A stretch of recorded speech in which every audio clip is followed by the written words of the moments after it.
Rail গেটের সাথে railway সিগন্যালের বিভিন্ন কানেকশন থাকে, এগুলির ভিতরে অটো গেট সিস্টেম করার জন্য যে সমস্ত রেলওয়ে, হাইওয়ে এবং রেল ক্রসিং গুলি আছে, আমরা এটা নিয়ে আগামী দিনে যে মিটিং হবে, ফার্স্ট প্রায়োরিটিতে আমরা এটা নিয়ে আলোচনা করব। বিশ্বব্যাপী এখন এই ধরনের রেল গেটগুলিকে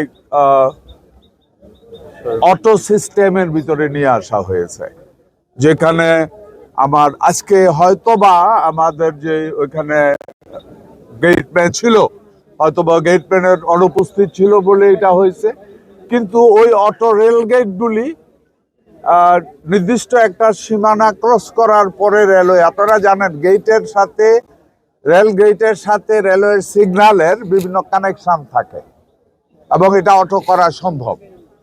তো আমরা দ্রুততম সময়ের মধ্যে আমরা চেষ্টা করব যে বিশেষ করে শুধু এটা নয়, যে সমস্ত হাইওয়ে কানেক্টিং রেল ক্রসিং আছে এগুলির ভিতরে অটো গেট সিস্টেম করার জন্য। এখানে ঢাকা চট্টগ্রাম ট্রেন চলাচল মধ্যে এই বাসটি রাস্তার উপরে উঠে যায় এবং ওইখানে সম্ভবত ছিল না, রেল গেটটি বোধহয় ছিল না, ওপেন ছিল। তবে এটার ব্যাপারে তদন্ত কমিটি গঠন করা হয়েছে, রেলওয়ের পক্ষ থেকে তদন্ত কমিটি গঠন করা হয়েছে, ডিসি সাহেবের পক্ষ থেকে তদন্ত কমিটি গঠন করা হয়েছে, রেলওয়ের পক্ষ থেকে বোধহয় এর মধ্যে 2 জনকে সাসপেন্ডও করা হয়েছে।